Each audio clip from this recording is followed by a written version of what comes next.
Ladies and gentlemen, I welcome you all to the Q3 FY24 post-earnings conference call of Mac Power CNC Machines Limited. Today on the call from the management we have with us Mr. Rupesh Mehta, CMD, and Mr. Rajnikant Raja, CFO. As a disclaimer, I would like to inform all of you that this call may contain forward-looking statements which may involve risks and uncertainties. Also, a reminder that this call is being recorded. I would now request the management to briefly tell us about the performance highlights for the quarter that went by, the growth plans and visions for the coming year, post which we will open the floor for Q&A. Over to you, sir. Yeah, good afternoon, everyone. So, this time I think Mac Power की history का highest performance in terms of all the aspects achieve हुआ है. मैं थोड़ा figure पे पहले जाऊंगा और फिर हम लोग क्वेश्चन आंसर पे डिस्कस करेंगे. लास्ट ईयर जो टॉप लाइन था Q3 का 23 का वो 53 था. इस साल हमारा ये Q3 का 66, so it increased by 25%. EBITDA हमारा 5.59 था, वो 10.09, increased by 81%. और EBITDA मार्जिन जो है वो 10.55 था, वो 15.26. पैट जो था ऑलमोस्ट 101. ओरिजिनली हमें इंटरेस्ट पैट में ही होता है, तो ऑलमोस्ट 3.5 करोड़ का 7 करोड़ 3 लाख, ऑलमोस्ट 101%, 101%. और EPS जो है हमारा वो लास्ट में 3.5 था, वो 7. ऑर्डर बुक जो था लास्ट Q3 में वो 148 करोड़ का था, वो अभी हमारे पास है 236. तो ऑलमोस्ट 159% का ऑर्डर्स में जो सेल्स की फोर्स बढ़ाई उसके कारण इंक्रीमेंट हुआ है, ऑलमोस्ट 159%. टेंडर्स जो है गवर्नमेंट के, जैसे भी मैंने लास्ट कॉल में बोला था कि गवर्नमेंट की डिफेंस पॉलिसी और एजुकेशन में टेंडर्स बहुत अपलोड हो रहे हैं. तो जो टेंडर का हमारा बिडिंग था लास्ट Q3 में वो 58 करोड़ का था.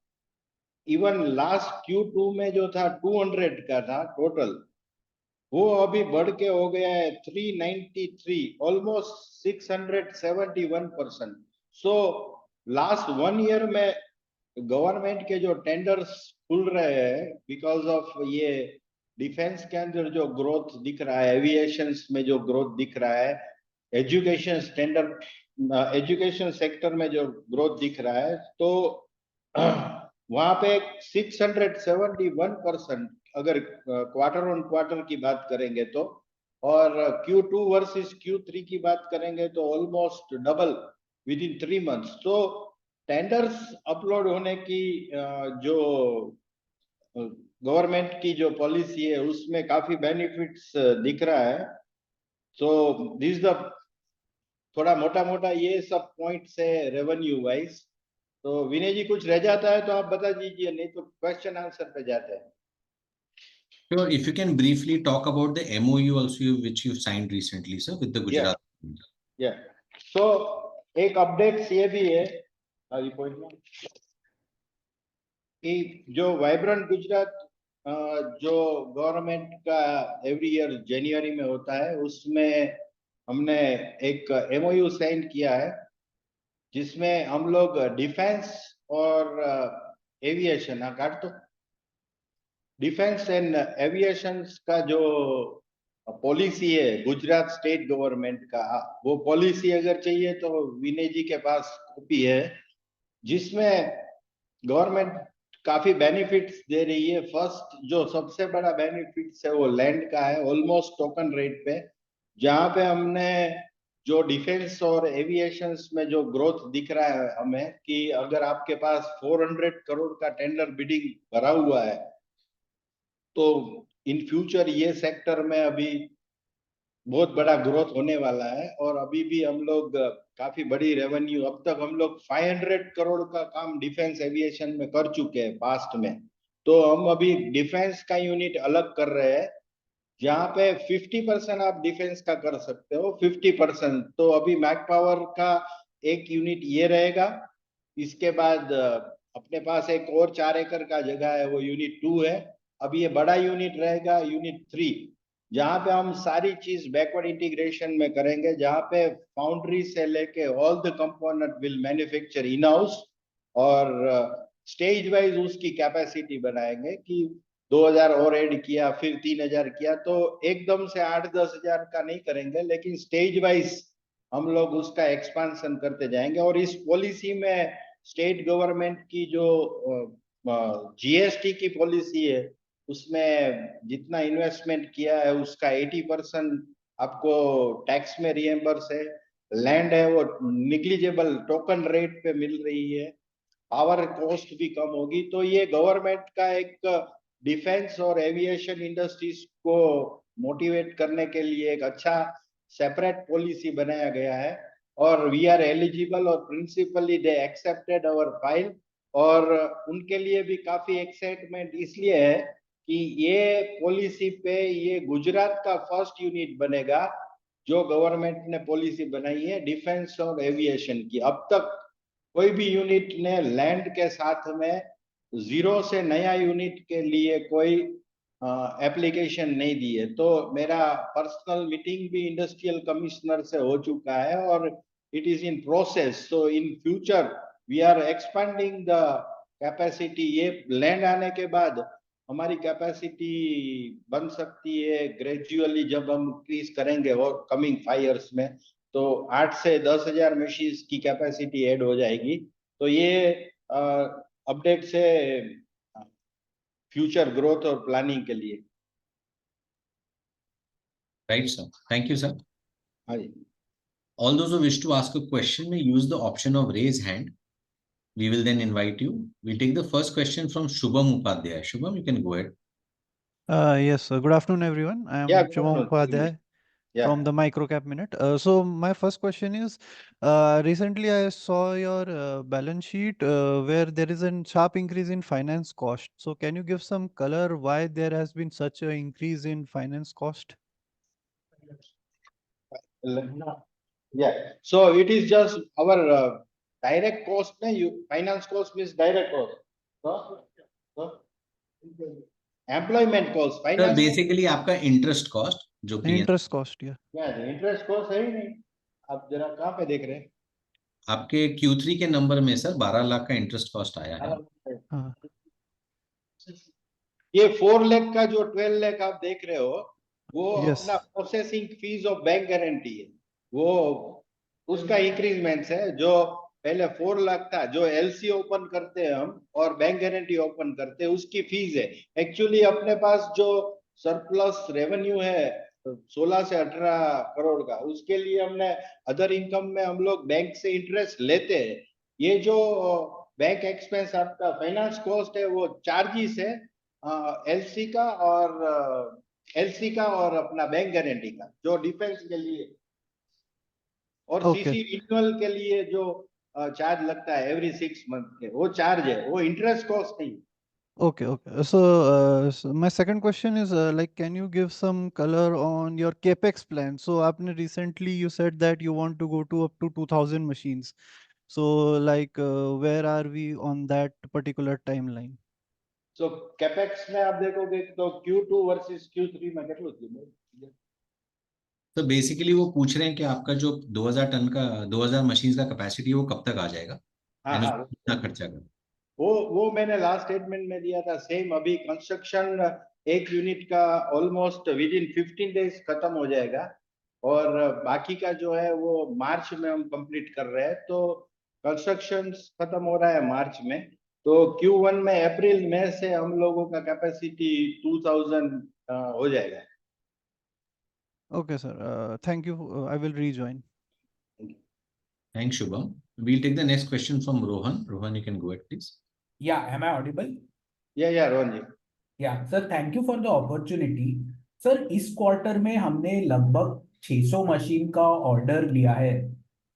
तो ये 600 मशीन्स ये कितने दिनों में हमें एग्जीक्यूट करना है सर? और इन द इमीडिएट फ्यूचर हमारा capacity to cater to these 600 machines, how is it placed? Cater करने के लिए जैसे मैंने पास्ट में बताया कि कोई 99% लोग जो है वो बैंक से या एनबीएफसी से लोन लेंगे, इसीलिए कैपिटल गुड्स में उनको सब्सिडी मिलता है 25% तक का, और इंटरेस्ट सब्सिडी मिलता है ऑलमोस्ट 75 to 80% का। इसलिए लोग लोन लेंगे। अगर लोन लेने लगे ना तो सब्सिडी नहीं मिलेगा, तो उनकी प्रोसेस में 15 दिन भी लग सकता है और 4 मंथ भी लग सकता है।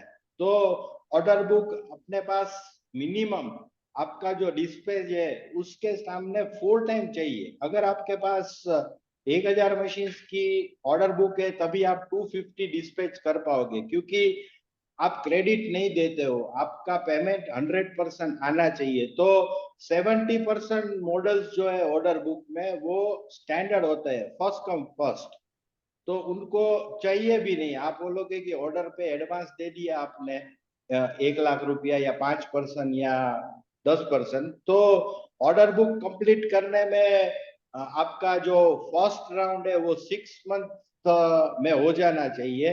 तो ये सब कंप्लीट करने में हमें 6 मंथ लग सकता है। स्टैंडर्ड मशीन के अंदर फर्स्ट कम फर्स्ट जिसका पेमेंट आया तो 70% प्रोडक्ट जो है वो स्टैंडर्ड रहेगी, और ऑलमोस्ट हम लोग 1500 से 2000 की बात करते हैं, लेकिन लास्ट क्वार्टर में फरवरी और मार्च में भी हमें 15 की जगह पे 1700 का कैपेसिटी ऐड भी हो जाएगा। तो ये ऑलमोस्ट 6 मंथ में आपको पूरा करना है। लेकिन आप उसको इस तरह से मत समझो, ये जो ऑर्डर बुक है उसमें मैंने पहले भी बताया था कि डिस्पैच जितना होता है उसके अगेंस्ट में 25% ऑर्डर बुक ज्यादा होना चाहिए। से फॉर एग्जांपल 140 मशीन्स गया है तो उसके सामने हमें 160 मशीन्स का नया ऑर्डर चाहिए। तो ये पर डे के हिसाब से होता है। 32 ब्रांचेस में सेल्स के 75 to 80 लोग जो काम करते हैं वो पर डे 5 मशीन बुक करते हैं और 4 मशीन का डिस्पैच होता है, या 6 मशीन बुक करते हैं। तो ऑर्डर बुक है वो आपका कभी कम नहीं होगा। ऑलमोस्ट अगर पेंडिंग रिक्रूटमेंट है, कुछ एग्जीबिशन है, कुछ ऑफर्स लेके आते हैं, तो ऑर्डर बुक हमेशा बढ़ता ही दिखेगा आपका। तो ये ऑर्डर बुक जो है वो परमानेंटली चाहिए हमें, क्योंकि प्लानिंग में हमारे पास 315 मॉडल्स है। तो ऑर्डर बुक नहीं होगी तो हम लोग प्लानिंग नहीं कर पाएंगे, क्योंकि जो मॉडल बनाएंगे वो मॉडल मार्केट को नहीं चाहिए, दूसरे मॉडल की डिमांड आ जाएगी। तो ऑर्डर बुक रिमेनिंग सेम, उससे बढ़ना चाहिए। आप अगर देखेंगे 5-6 क्वार्टर का ट्रेंड आप देखेंगे तो डिस्पैच की वर्सेस में ऑर्डर बुक बढ़ता ही जाता है। नॉर्मली आपके पास जो ऑर्डर है वो 6 मंथ में एग्जीक्यूट हो जाने चाहिए। समझ गया सर। सर मेरा सेकंड क्वेश्चन है कि हमारे प्रेजेंटेशन में हमने टाइप ऑफ मशीन में इस बार डीसीएम मशीन इंक्लूड किया है, वेरी और गुड। उसमें 1 करोड़ से ज्यादा का रियलाइजेशन है। 2 मशीन बेचे, 2.1 करोड़ का टोटल वैल्यू है। तो ये मशीन कोई नया ऑफरिंग है हमारा, और इसमें क्या अपॉर्चुनिटी देखते हो आप आगे? ये मशीन्स की डिमांड जो है इंडिया में 300 प्लस मशीन्स की डिमांड है। इवन 4 साल पहले मैक पावर ने भी इंपोर्ट किया था ये टाइप की मशीन्स, और इंडिया में बनाने वाले 2 प्लेयर है, हमने एक तीसरा ऐड किया है। अब जो नेक्सा प्रोडक्ट हम बोलते हैं वीटीएल, एचएमसी, डबल कॉलम और ऑटोमेशन डिवीजन। अभी हमारे पास ऑटोमेशन डिवीजन में 2 वर्क है जिसका हमने स्टार्टिंग कर दिया, जिसमें रोबोटिक और गैंट्री। और उसके बाद डबल कॉलम के अंदर 2 मशीन का ऑर्डर हमने लिया है लास्ट मंथ में। उसका रियलाइजेशन हम लोग अप्रैल या मई में करेंगे। मशीन की डिलीवरी टाइम 3 to 4 मंथ रहेगी। उसके बाद कोयम्बतूर के अंदर और एमिक फोर्ज अभी लिस्टेड हुआ है, उसको हमने बड़ा बड़ा वीटीएल्स दिया है। तो अभी हम लोगों का जो फोकस रहेगा वो नेक्सा प्रोडक्ट में रहेगा, जो न्यू फाइनेंशियल ईयर रहेगा और कैपेसिटी भी ऐड होगा। तो ये डबल कॉलम जो है उसकी एंट्री लेवल की वैल्यू 1 करोड़ है। तो हमने वीटीएल अभी 8 वीटीएल डिस्पैच कर दिया है, और सबसे बड़ा ऑर्डर हमारे पास है एमिक फोर्ज का, कलकत्ता बेस्ड कंपनी है, जिसका लास्ट मंथ में आईपीओ आया था। और अभी रामकृष्ण फोर्ज के साथ हमारा डिस्कशन चल रहा है। तो अभी हम लोग जो नया सेगमेंट है हायर एंड मशीन्स का उस पे ज्यादा फोकस कर रहे हैं, और उसका जो डबल कॉलम आप बोल रहे हैं वो बड़ी साइज का मशीनिंग सेंटर है जिसकी वेट है 32 टन। अंडरस्टूड। सर मेरा लास्ट क्वेश्चन है, आप गवर्नमेंट साइड पे ऑर्डर बिल्डअप देखोगे तो ऑर्डर रिसीव्ड 4 है और ऑर्डर एग्जीक्यूटेड 1 है, which is much lower than the past quarters. तो इसमें कोई डिले हो रहा है? How is this? उसमें क्वार्टर पे क्वार्टर नहीं जाएगा, बिकॉज उनकी मशीन्स काफी स्पेशल टाइप भी रहती है और वो लोग पीडीए करने कंपलसरी आते हैं। जैसे कि Q3 में 2 मशीन्स रेडी पड़ी थी 1.5 करोड़ की, ऑर्डिनेंस डीआरडीओ पुणे की, लेकिन वो लोग कुछ बिजी शेड्यूल्स में इंस्पेक्शन करने नहीं आया। तो जो सारी ऑर्डर बुक्स है उसमें से ऑलमोस्ट 90% Q4 में रियलाइजेशन होती है। तो गवर्नमेंट की ऑर्डर्स का रियलाइजेशन का YOY बेस से बेटर है कि ईयर ऑन ईयर ठीक रहेगा, क्योंकि बनाने का टाइम जो रहता है वो 6 मंथ का रहता है। एक प्रोडक्ट एक उसका जो स्पेशल पर्पस का है वो 5 to 6 मंथ में एग्जीक्यूट होता है, और कभी कभी ये लोग 1 मंथ तक आपकी डेट देने के बाद बिजी शेड्यूल्स के हिसाब से आते भी नहीं है। तो वो बढ़ेगा ये क्वार्टर में, जो रिकॉर्ड ब्रेक Q4 में जो सारे पेंडिंग ऑर्डर्स है उसका रियलाइजेशन हो रहा है। Got it. Thank you sir and all the very best. Thank you. Thank you. We take the next question from Kush Tandon. Good afternoon sir, congratulations again consistent quarter पे। Sir दो तीन questions थे। एक तो मैं ये देख रहा हूँ सर, आपका रियलाइजेशन भी इस क्वार्टर में पर मशीन बढ़ गया है 19 लाख से 20 लाख मोटा मोटा Q2 from Q2 to Q3, so 5% growth on realization भी है। तो उस पे sir basically product mix should be one of the reason कि आपका थोड़ा हाई वैल्यू मशीन ज्यादा गई है, तो उस पे कोई कमेंट करेंगे सर? तो प्रोडक्ट मिक्स और थोड़ा VTLs हायर एंड का गया है, और गवर्नमेंट की जो ऑर्डर्स रहती है वो भी है, और मेनली VMC में काफी अच्छा ग्रोथ मिला है हमें। क्योंकि आप देखेंगे तो ओवरऑल नंबर ऑफ मशीन्स भी, जो मैं रिकॉर्ड की बात कर रहा था, કેટલા થાય છે 300 ઈ બોઈલર ને આમાં લખ્યું નહીં છે, આમાં લખવું જોઈતું હતું।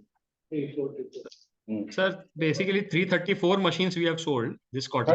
344 344। हाँ सॉरी 344। तो So your रिकॉर्ड की बात है उसमें भी हाईएस्ट है।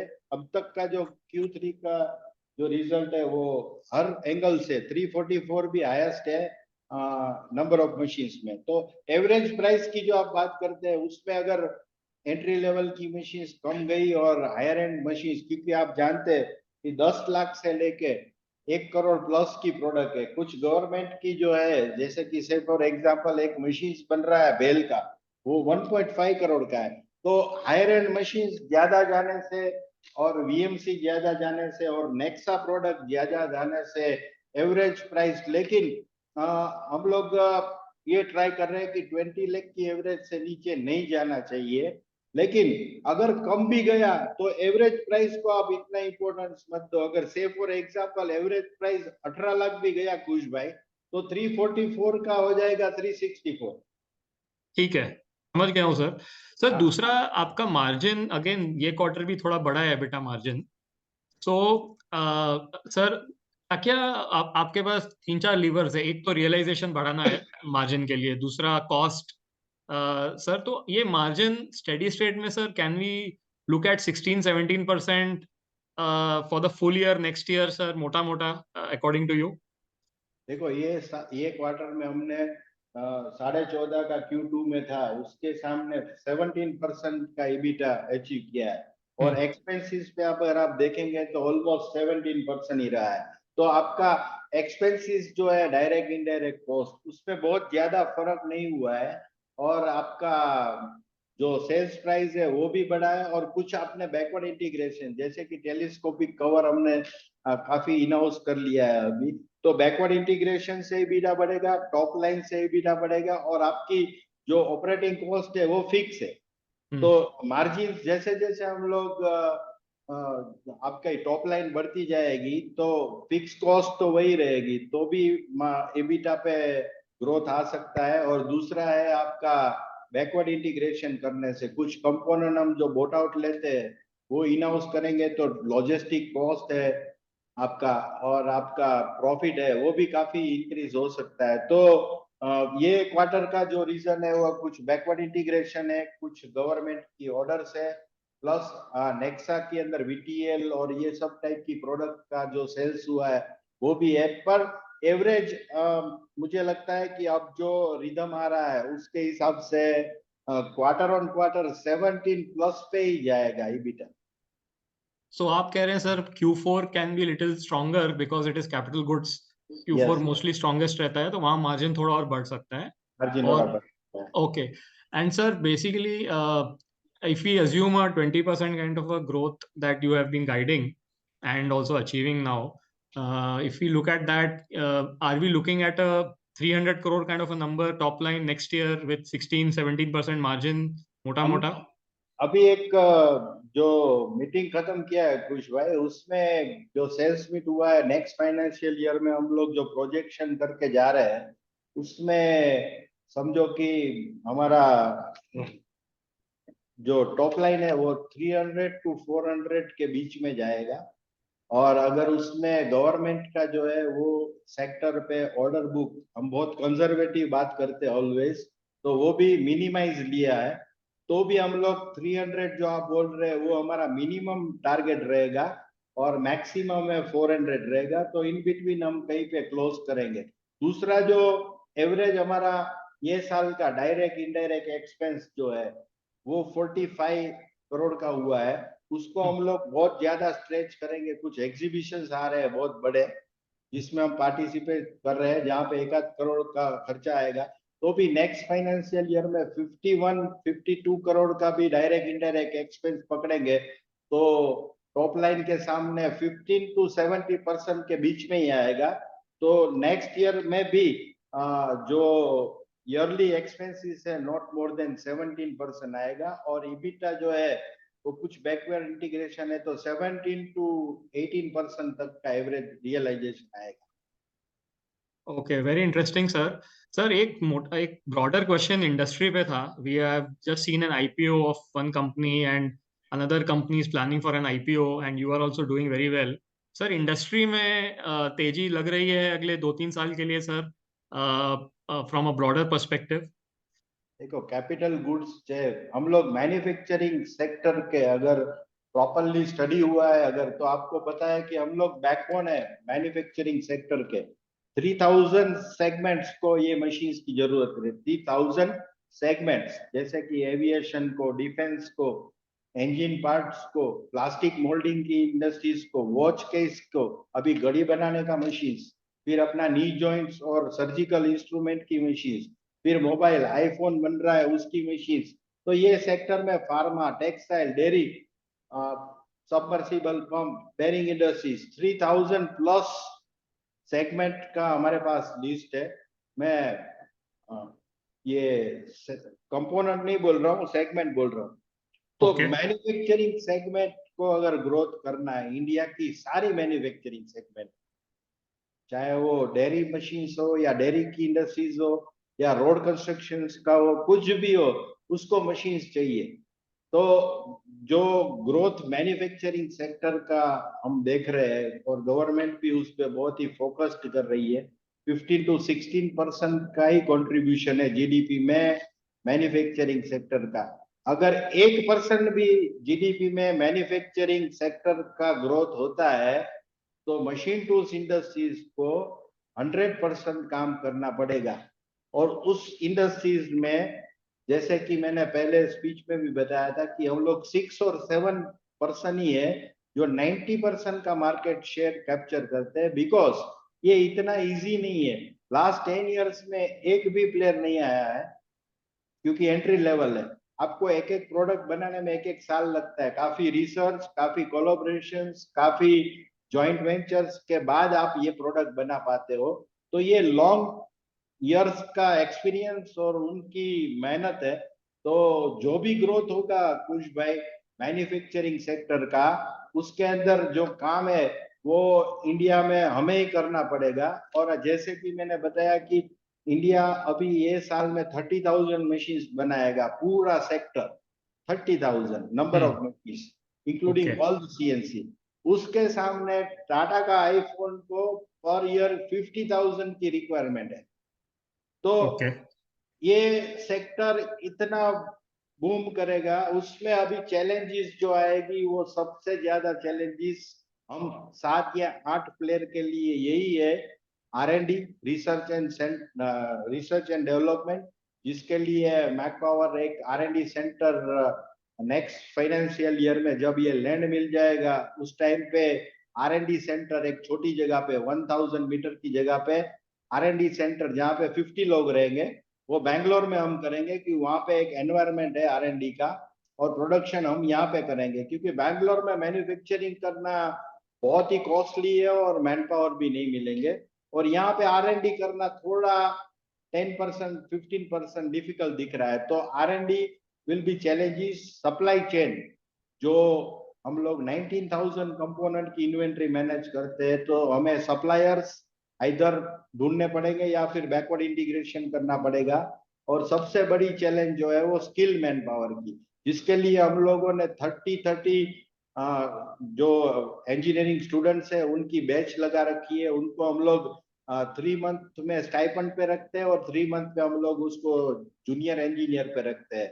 तो हम लोग ट्रेनिंग भी देते हैं, ट्रेनिंग सेंटर भी हमने खोल के रखा है फैक्ट्री के अंदर, क्योंकि हमारी जो एक्सपर्टीज है, नीड है, उसके हिसाब से कोई सिलेबस अवेलेबल इंडिया में नहीं है। जर्मनी और रशिया में, जापान में अवेलेबल है be in machine tools, diploma in machine tools, लेकिन इंडिया में हम लोग एफर्ट कर रहे हैं। लेकिन अभी हमारी जरूरियात के हिसाब से हम लोग ये कोर्सेज जो है वो इन हाउस कराते हैं स्टूडेंट्स को। तो फ्यूचर में बिजनेस की चैलेंज नहीं आने वाली है। सबके पास एक एक साल की ऑर्डर बुक है, सबके पास। ऐसा नहीं है खाली मैक पावर इतनी ऑर्डर बुक लेके। आप जिस पहला क्वेश्चन था, आईपीओ आया दूसरी एक कंपनी का, उसके पास 3,500 करोड़ की ऑर्डर बुक दिखा रहा है। तो ऑर्डर बुक सबके पास भर भर के पड़ी है। चैलेंजेस जो है वो एग्जीक्यूशन की है। तो वो उसके लिए हम लोग बहुत ही तैयारी से आगे बढ़ रहे हैं। और एवरेज जो 25 से 30% की ग्रोथ कंपनी में होनी चाहिए। एक्सेप्शनल केस में अगर कोई बड़ा एक्सपांशन हम लोग गवर्नमेंट की हेल्प से करते हैं तो। Okay, sir. Congratulations. All the best once again. Thank you. Push, just one correction to the initial statement. The EBITDA margin for this quarter is 15.3%, excluding other income. Yeah. Sure. Noted. 15.2। We'll take the next question from Ajay Surya. Ajay, you can unmute, please.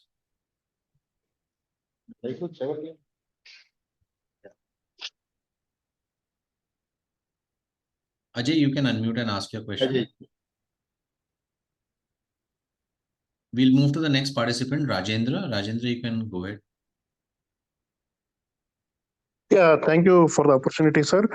So can you give the guidance for this quarter, January to March? Forward looking नहीं हो जाएगा? No, we want to avoid giving quarterly guidances, Ajay. Rajendra, if you can avoid that. Okay, no problems. Okay, thanks. That's all I had. But overall capital goods और machine tools का 15 साल का 8 company का balance sheet का history में Q1, जैसे कि मैंने काफी फ्रेंड्स के साथ ये बात शेयर करी है कि मशीन टूल्स इंडस्ट्रीज में Q1 20%, Q2 25%, Q3 25% और Q4 30%। ये ट्रेंड सभी कंपनियों का लास्ट 15 ईयर से चला। Okay, thank you, sir. Thank you. We'll take the next question from Deepali. Deepali, you can unmute, please. Hello, sir. Hello Deepali. Yes, sir. Targeting 50% import and export in next 5 years. तो आप बता सकते हैं ये कैसे होगा और कौन सा ज्योग्राफी सबसे ज्यादा अब ये 50% सबसे ज्यादा वहाँ होगा ट्रांजेक्शन? क्या हुआ विनी जी, क्वेश्चन क्या रहा है? सर वो पूछना चाह रहे हैं मेरे ख्याल से that 50% of CNC machines are imported today. तो आपको क्या लगता है इसमें से कितना है जो इंडिजिनाइज हो जाएगा? वो एवरेज देखो, लास्ट 10 इयर्स का फिगर में 15%, पहले हम लोग 65% इंपोर्ट था, इंडिया मेकिंग 35% ओनली, तो 10 साल में 15% बना है। लेकिन वो टाइम का 10 साल पहले का जो एनवायरनमेंट था इंडिया का, उसके सामने अभी का जो एनवायरनमेंट है, जिसमें जो चैलेंजेस थी रिसर्च एंड डेवलपमेंट की, जिसमें चैलेंज थी स्किल मैन पावर की, क्योंकि हाईली टेक्निकल, जिस कंपोनेंट से एयरक्राफ्ट बनता है, जिस कंपोनेंट से चंद्रयान बनता है, उस मशीन की क्या एक्यूरेसी होनी चाहिए और कितना हाईली एक्यूरेट होता है, तो उस चैलेंजेस के अंदर कंट्री ने 10 साल में 15% का इंपोर्ट कम किया है। तो मुझे लगता है अगले 10 साल के अंदर हम मिनिमम 20% तो इंपोर्ट कम करके 60 to 70% पे आने चाहिए। और इसके लिए जो नीति आयोग में कैपिटल गुड्स कमेटी है, वो हमारी एसोसिएशन है, इंडियन मशीन टूल्स एसोसिएशन, जिसमें मैं भी काफी साल डायरेक्टर रहा हूँ। तो वो लोग काफी फोर्स भी कर रहे हैं कि इतनी सारी इंपोर्ट क्यों हो रही है। मैं आपको एग्जांपल दूं, गवर्नमेंट का क्या एग्रेसिवनेस है ये सेक्टर को ग्रोथ देने के लिए। हमारे एक कस्टमर ने कुछ रॉ मटेरियल स्टील की इंपोर्ट की थी बाहर की कंट्री से। So within 1 week ministry से मेल आया था कि ये इंपोर्ट आप बाहर से क्यों कर रहे हो, आपकी कंट्री में ये बन नहीं रहा है या मिल नहीं रहा है। उसके बाद सारी टाटा है, जिंदाल है, उनके सारे टेक्निकल टीम्स ने कांटेक्ट किया कि ये मटेरियल इंडिया में नहीं बन रहा है, आपने क्या मंगा लिया बाहर से। तो इतनी एग्रेसिवनेस हर जगह से दिख रही है। तो मैं मान रहा हूँ कि 10-15% जो लास्ट 10 इयर्स में इंपोर्ट कम हुआ है, वो अगले 10 साल में मुझे लगता है 20% तो मिनिमम कम होगा। Okay okay sir, thank you. और सर, आप सबसे ज्यादा किस ज्योग्राफी पे फोकस करोगे बाहर, लाइक एक्सपोर्ट करोगे तो विच ज्योग्राफी? नहीं, एक्सपोर्ट तो इंडिया का, जैसे मैंने बताया था काफी टाइम पहले, कि इंडिया का खुद का एक्सपोर्ट है लेस देन 1% है। डोमेस्टिक कंजप्शन इतना ज्यादा है कि एक्सपोर्ट पे फोकस नहीं करना है। और हमने डिसाइड भी किया है, क्योंकि काफी कंपनीज के पास अगर वहां पे सेल्स एंड सर्विस और स्पेयर्स अवेलेबल नहीं है, तो एक्सपोर्ट नहीं करना चाहिए। मेक इन इंडिया नाम खराब हो जाएगा। उसमें हमने जिन जिन कंट्री में मशीन्स दिया है, Germany, Russia, America, UK, Nigeria, वो कंपनियों के पास एक बैकग्राउंड रहा है सर्विस का या ट्रेनिंग का या स्पेयर का।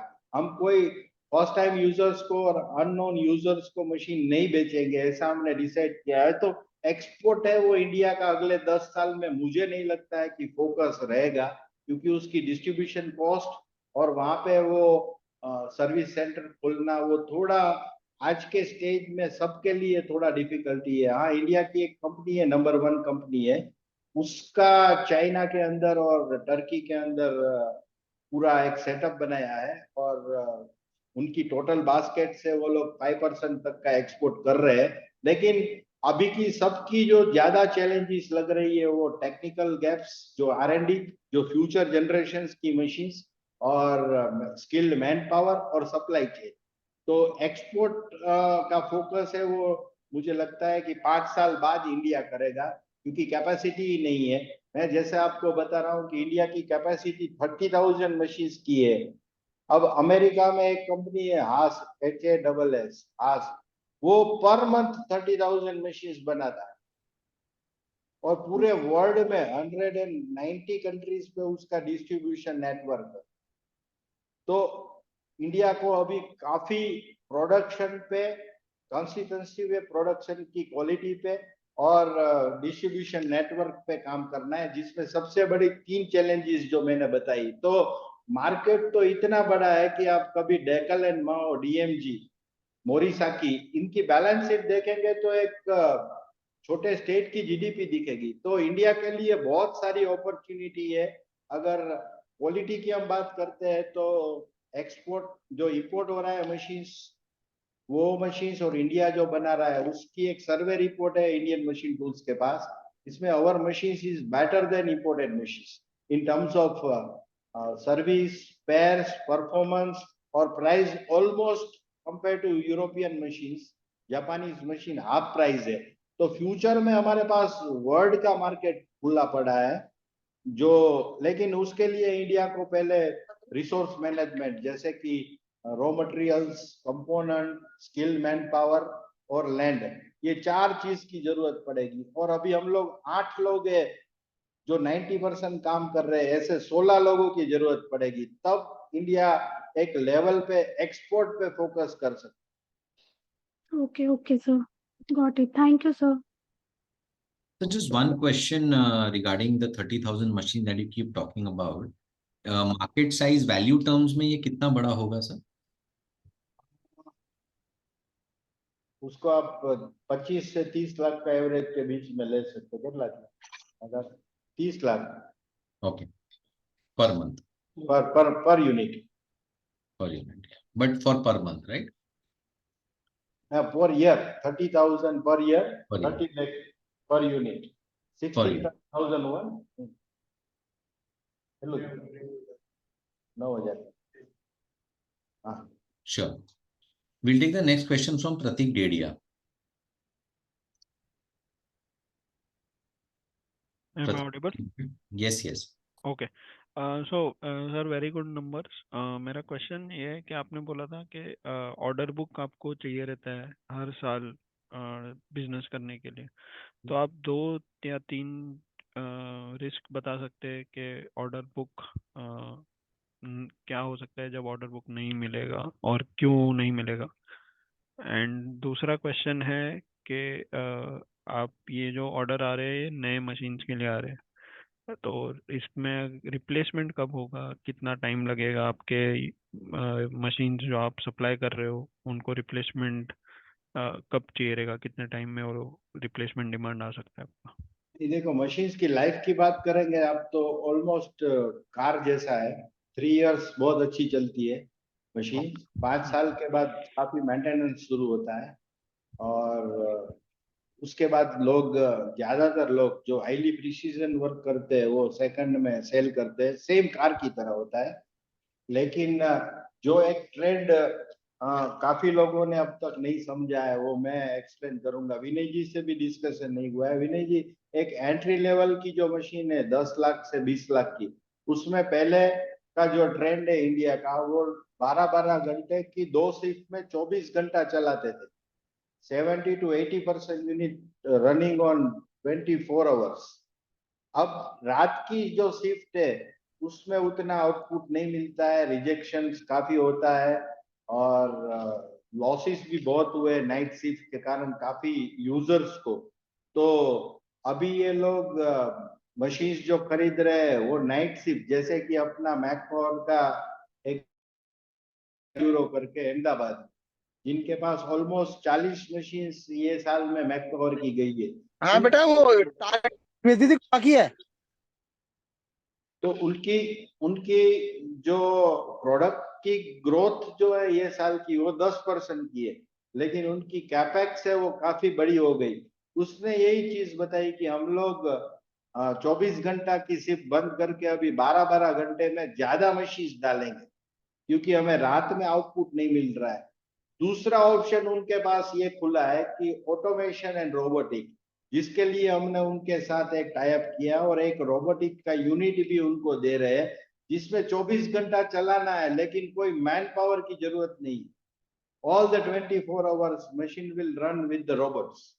तो ग्रोथ साइकिल अटकने का तो मैं नहीं मानता हूं, ये लाइफ लाइन है, लाइफ साइकिल है। मैन्युफैक्चरिंग इंडस्ट्री सर्वाइव ही नहीं करेगा और ये कोई चाइना की कंपटीशन तो है नहीं इसमें, ये चाइना बना लेगा। चाइना तो इसमें आता ही नहीं है कहीं पे। ये जो इंपोर्ट हो रहा है वो जर्मनी और जापान और इटली, कोरिया वहां से हो रहा है, ताइवान, ये चाइना इसमें आता नहीं है। दूसरा, गवर्नमेंट इतना स्ट्रिक्ट है, कुछ मशीन्स जो है जैसे कि लेजर कैलिब्रेशन और अपना laser cutting machine sheet metal के लिए आपने देखा होगा लेजर कटिंग होता है, जो मैकपावर की प्रोडक्ट नहीं है, उसके लिए लास्ट मंथ में गवर्नमेंट ने एंटी डंपिंग ड्यूटी डाला है 150% का और रेगुलर ड्यूटी है 7.5% की। तो कहीं पे भी ये थ्रेट्स दिख नहीं रहा है मुझे। और एक दूसरा थ्रेट होता है कि इतनी सारी डिमांड है तो एक साल में 10 यूनिट था। प्लास्टिक की जो पानी की बोतल है उसकी 10 कंपनी थी, तो अब 100 हो गई। तो ये इतना इजी नहीं है, एंट्री बैरियर्स है। तो मुझे नहीं लगता है कि कोई 8 कंपनी को इन फ्यूचर कोई उतना थ्रेड्स ऑर्डर बुक का रहेगा। उनको देखना पड़ेगा ये इंडस्ट्रीज को कि उनको ऑपरेटिंग कॉस्ट पे ध्यान देना पड़ेगा, उसकी एक्सपेंसेस पे ध्यान देना पड़ेगा। अगर 8 कंपनियों की बैलेंस शीट में आप देखोगे तो कोई भी कंपनी का डायरेक्ट इनडायरेक्ट एक्सपेंसेस 17% जो मैक पावर का है वो 24 से लेके 45% का है, जिसमें इंटरेस्ट कॉस्ट बहुत ज्यादा है, जिसमें ऑपरेटिंग कॉस्ट बहुत ज्यादा है, क्योंकि उनको ग्रोथ करना है इसलिए बहुत पैसा खर्च कर रहे हैं, लेकिन रियलाइजेशन नहीं हो रहा है। तो मेट्रो सिटी में प्रोडक्शन कर रहे हैं, बैंगलोर और हैदराबाद और कोयम्बतूर जैसे, जहाँ पे मैन पावर की कॉस्ट बहुत ज्यादा है। इस इंडस्ट्रीज में 80% कॉस्ट जो है वो मैन पावर की है। तो ऑर्डर बुक का मुझे कोई भी कंपनी के लिए थ्रेट्स नहीं दिख रहा है अगले 10 साल नहीं 20 साल तक। उनके लिए मुझे थ्रेट्स है उनकी ऑपरेटिंग कॉस्ट का, जो मैक पावर का थंब रूल रहा है। मैं ये सोचता हूँ कि मैं 400 करोड़ पे जो रेवेन्यू जनरेट करता हूँ, 10% 11% पेट मार्जिन, वो लोग 1000 करोड़ पे भी उतना नहीं कर रहे हैं वैल्यू में। उनका मार्जिन है 3 से 5% का। तो क्या मतलब है इतना बड़ा एक्सपेंशन करना और इतना बड़ा प्रोडक्शन करना, और उसके अंदर उनकी ऑपरेटिंग कॉस्ट इतनी बढ़ जाती है। तो स्ट्रेटेजिकली ये इंडस्ट्रीज के लिए मैं थ्रेट्स मानता हूँ। उनकी डेट है जो ने वो मैक पावर अभी लिया नहीं है, लाइफ में कभी वो लेगा भी नहीं अगर जरूरत नहीं पड़ेगा तो। और दूसरा है ऑपरेटिंग कॉस्ट पे, जो हम लोग पर मंथ पे एम्प्लॉयमेंट कॉस्ट क्या हुई उसकी रिव्यू करते हैं और परसेंटेज में बजट बनाते हैं। तो ये इंडस्ट्रीज में आपका क्वेश्चन का आंसर यही है कि अगले 20 साल तक मुझे नहीं लगता है, क्योंकि आप कुछ भी बना सकते हो। मशीन टूल्स के लोग भूखे नहीं मरेंगे। मैं एग्जांपल दूं, कोरोना के अंदर हमने प्रॉफिट किया है। जब लॉकडाउन था, पूरा देश बंद था, हम काम कर रहे थे गवर्नमेंट का, उस टाइम पे हमें आदेश था कि पीपीई किट बनाने का मशीन नहीं है इंडिया में, जिससे डॉक्टर मर रहे हैं। तो हमने वो इंडिया का फर्स्ट मशीन, वो सारी न्यूज चैनल ने, बीबीसी, एबीपी न्यूज, सब ने टोटल 150 न्यूज में वो टेलीकास्ट हुआ था, जो हमने 300 मशीन बनाया कोरोना के टाइम पे, गवर्नमेंट ने हमें खोला। उसके बाद हमने N95 मास्क का मशीन्स बनाया इन हाउस, जो चाइना से 3-4 करोड़ में इंपोर्ट होता था, हमने बहुत कम कॉस्ट में इन हाउस बना लिया, जिसमें without human touch per day 50,000 mask बन रहे थे। तो हमारे पास इतनी बैकग्राउंड है नॉलेज की कि हमें कोई काम दे, क्योंकि ये इंडस्ट्रीज है प्योर टेक्निकल और R&D पे काम करती है। अब मोबाइल की मशीन इंडिया ने बनाई ही नहीं है, लेकिन हम सब ने मिलकर 3-4 महीने में वो बना ली। अब आ रहा है आईसीईसी का जमाना, उसके लिए एक बहुत ही छोटी और प्रिसाइज मशीन की जरूरत पड़ने वाली है। तो मार्केट इज शिफ्टिंग। अब घड़ी बनाने के लिए इंपोर्टेड मशीन, जिसको हम लोग स्लाइडिंग हेड मशीन बोलते हैं, जिसकी एंट्री लेवल है 1 करोड़ की, अब इंडिया ने ये भी बनाना शुरू कर दिया और हम भी बना लेंगे जब अपना नया एक्सपेंशन होगा। तो मार्केट शिफ्ट होता जाएगा, नीड बदलती जाएगी। आपको R&D पे ज्यादा स्पेंड करना है। कोई भी कंट्री की मैन्युफैक्चरिंग है वो कभी स्टॉप नहीं हो सकती है, जैसे कि एग्रीकल्चर स्टॉप नहीं हो सकता है, वाटर स्टॉप नहीं हो सकता है, ऐसे मशीन टूल्स इंडस्ट्रीज है वो कभी काम के बगैर बैठी रहेगी, ऐसा मुझे नहीं लगता है। Okay, thank you. And second part जो रिप्लेसमेंट वाला था, उसमें हाई एंड मशीन्स या आपने जो ऑटोमेटेड मशीन्स बताए, उसका आप बता सकते हैं कितना साल रिप्लेसमेंट होगा? मतलब अगर ह्यूमन यूज कर रहा है और अगर ऑटोमेटेड रोबोटिक मशीन यूज कर रहा है, उसमें कोई फर्क हो सकता है? नहीं, उसमें लाइफ साइकिल सेम रहेगी, लेकिन उनकी आउटपुट है वो 24 आवर्स बाय 365। तो आपको अभी एक रिलैक्स भी नहीं मिल रहा है मशीन्स को 1 घंटे का भी। तो उतनी प्रिसाइज और उतनी temperature control, heat control, power fluctuation, उस पर बहुत ज्यादा वर्क करना पड़ेगा। थोड़ा R&D पे ज्यादा काम करना पड़ेगा कंट्री को, और वो अगर आप रोबोटिक्स के साथ मशीन सप्लाई करते हो तो करना ही पड़ता है, तो उससे लाइफ साइकिल में फर्क नहीं पड़ेगा। लेकिन जो ROI है रोबोटिक्स और ऑटोमेशन की, वो आज के टाइम पे 4 इयर्स की है। मैं ये मान रहा हूँ कि अगर कॉस्ट पे और R&D पे फोकस करते हैं तो 3 इयर्स की ROI आती है तो लोग इन्वेस्टमेंट करेंगे, क्योंकि अगली जो चैलेंज है कंट्री की, वो स्किल्ड मैन पावर की शॉर्टेज है, जो आज की डेट्स में भी है कि 30% लोग बेकार घूम रहे हैं और 30% हम लोगों को एम्प्लॉयमेंट नहीं मिल रहा है। तो ये रोबोटिक ऑटोमेशन डिवीजन है, वो फ्यूचर जनरेशन है, जहाँ पे हम कोई भी कंपनी का मशीन हो, खाली मैक पावर का नहीं, लेकिन वहां पे वो लोग हमारी रोबोट्स लगा के उनकी प्रोडक्शन कर सकते हैं। तो लाइफ साइकिल का कोई फर्क नहीं पड़ेगा। उसमें हमें थोड़ा लाइफ साइकिल से बेटर है कि ब्रेकडाउन्स कम करने पड़ेंगे। लाइफ साइकिल ऑटोमेशन के बाद ऑलमोस्ट सेम ही रहेगी। ओके, तो अंदाजन 3 से 5 साल लो एंड से हाई एंड का। हाँ, सेम आप कार कैसे चलाते हैं हम लोग की, 3 साल कुछ नहीं होगा और 5 साल के बाद थोड़ा मेंटेनेंस और फिर सेकंड में। Okay, got it. And last question, आपने बताया R&D कर रहे हो आप, तो आप बता सकते हैं कौन से इंडस्ट्री, कौन से सेगमेंट में आप R&D करने वाले हो? नहीं, अभी हमने जो फ्यूचर की जो रिक्वायरमेंट है उससे बहुत ज्यादा एडवांस में R&D कर लिया है। जैसे कि डबल कॉलम है, HMC हमने 2 साल पहले ऐड कर दिया था। HMC अब तक हम लोगों ने 12 से 15 मशीन मार्केट में और डिफेंस में दे दिए है।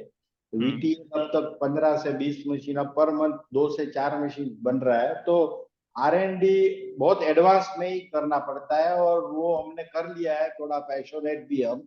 और आगे की जनरेशन्स में जो आने वाला है वो रोबोटिक और ऑटोमेशन है, जिसकी मार्केट जो है वो लेस देन 1% है आज के एज में, क्योंकि ऑटोमेशन से ज्यादा सस्ता उनको मैन पावर पड़ता है।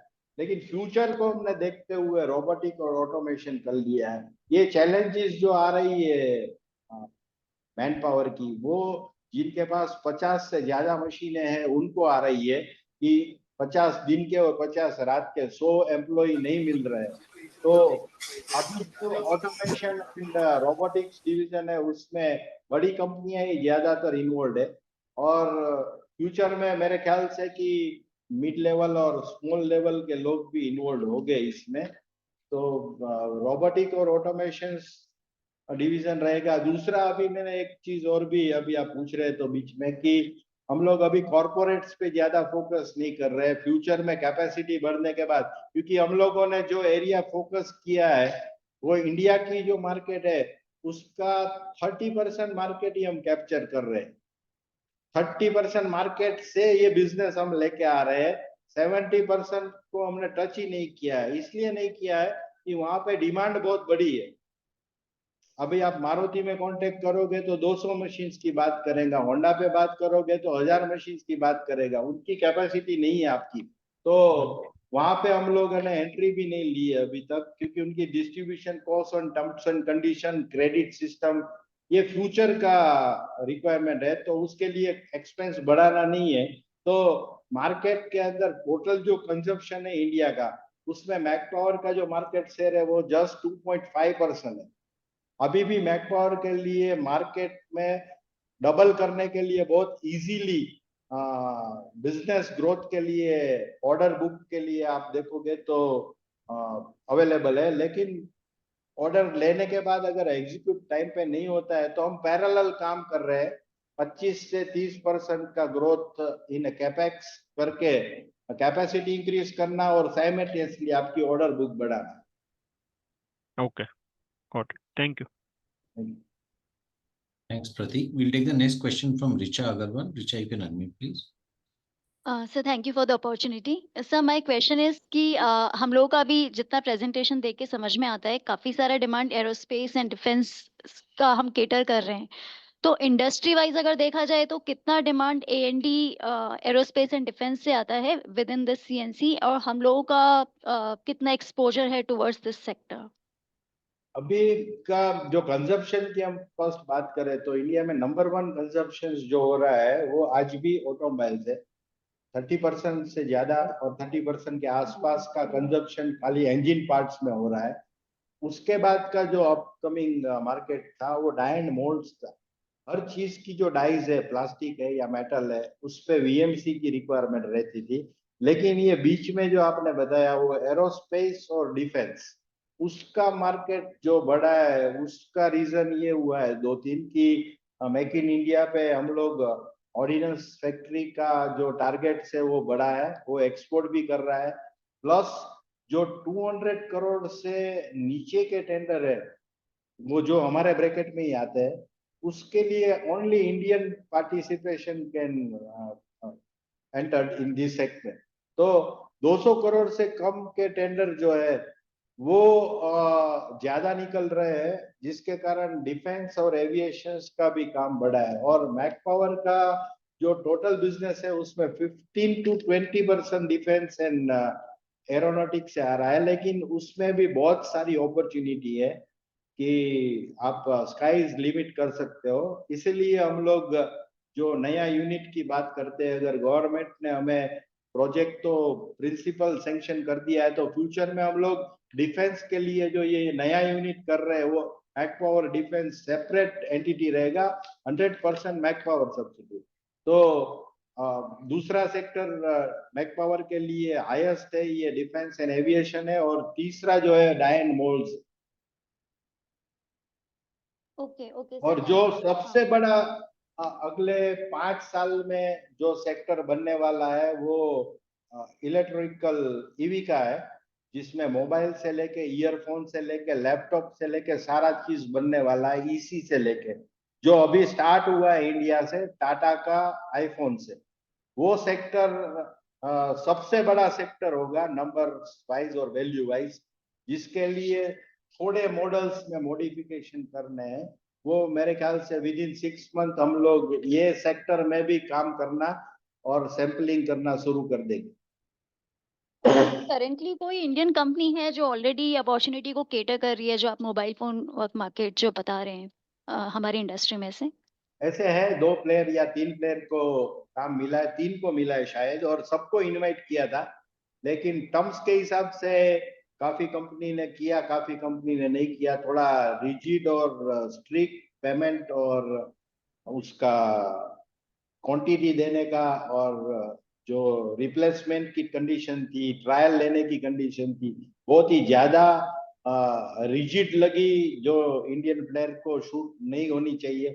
6 मंथ ट्रायल करेंगे 10 मशीन, हर 10 मशीन पे 1 मशीन एक्स्ट्रा देना है, पेमेंट है वो 6 मंथ के बाद है, तो काफी चीज, और आपको 1000 मशीन 500 मशीन एक साथ में देनी है। तो कुछ टर्म्स कंडीशन सूट नहीं हुई है। पर इंडिया में 6 लोगों को इनवाइट किया था, उसमें हम भी थे, लेकिन हमने कोई पार्टिसिपेशन नहीं किया है।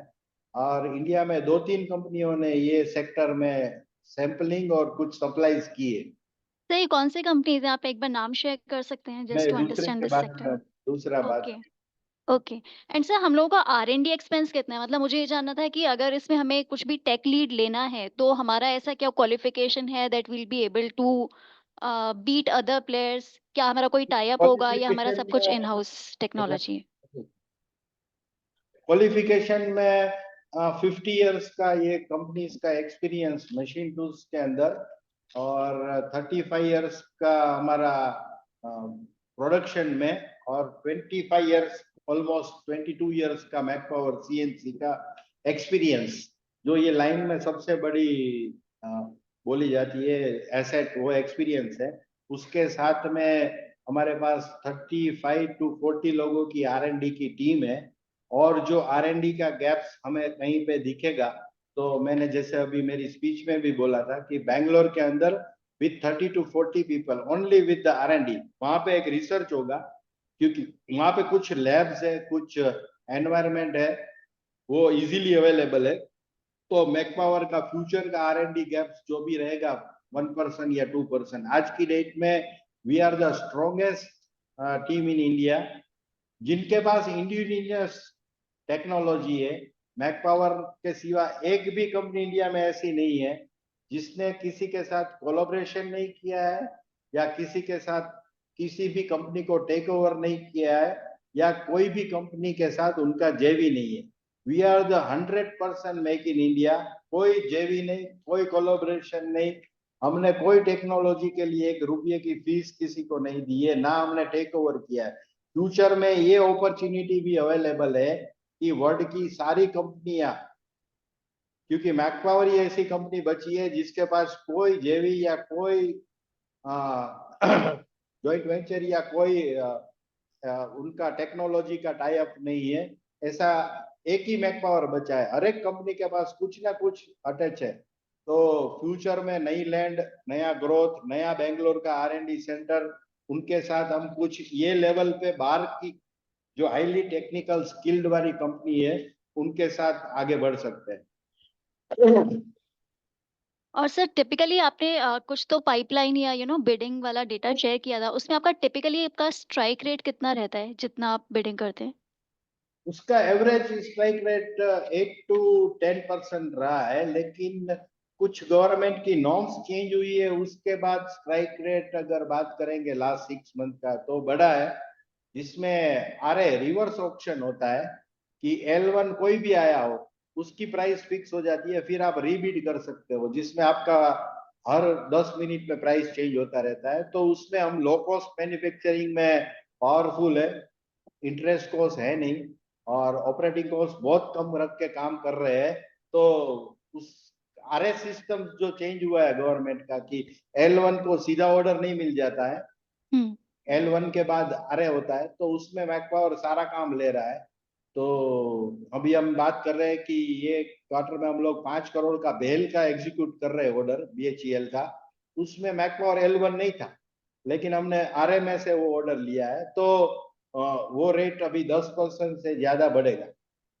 तो सर बस मेरा लास्ट क्वेश्चन ये है कि इंडिया में वैसे देखा जाए तो डिमांड ऐसा लग रहा है कि ज्यादा है और सप्लाई कम है, specially when it comes to indigenous machines.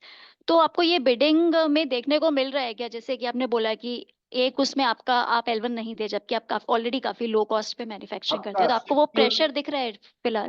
Simple presentation, last presentation जो है Q2 का, उसमें 198 या 200 करोड़ की बिडिंग भरी हुई थी।